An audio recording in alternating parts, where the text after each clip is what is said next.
أعوذ بالله من الشيطان الرجيم. بسم الله الرحمن الرحيم.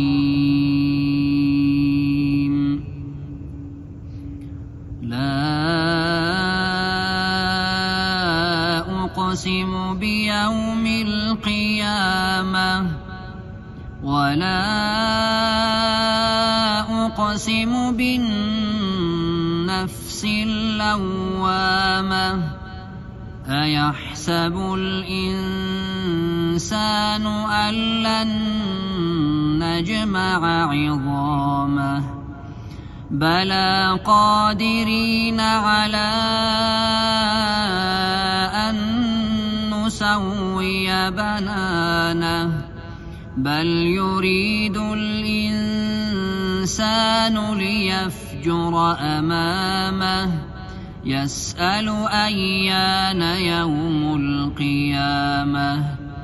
فإذا برق البصر وخسف القمر وجمع الشمس والقمر يقول الإنسان يومئذ أين المفر كلا لا وزر إلى ربك يومئذ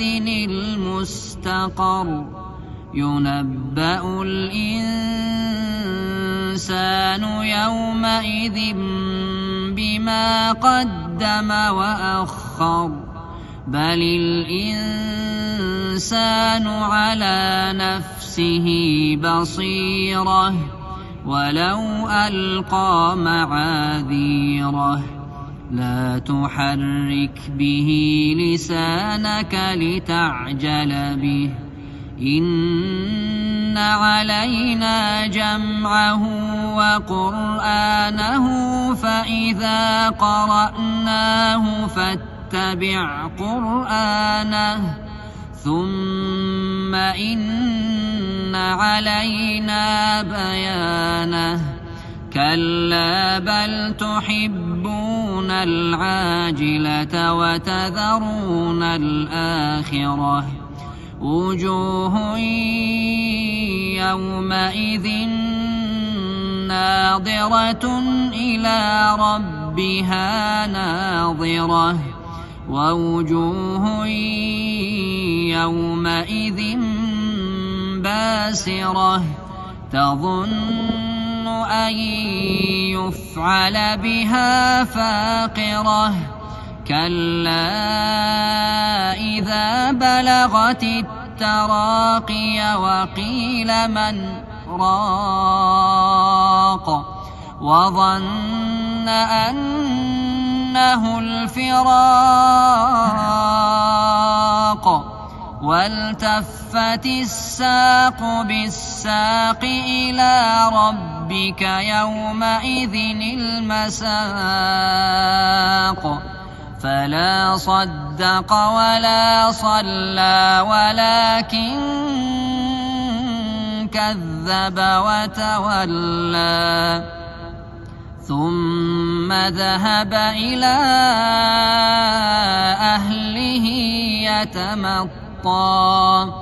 أولى لك فأولى ثم أولى لك فأولى أيحسب الإنسان أن يترك سدى ألم يك نطفة من مني يمنى ثم كان علقة فخلق فسوى فجعل منه الزوجين الذكر والأنثى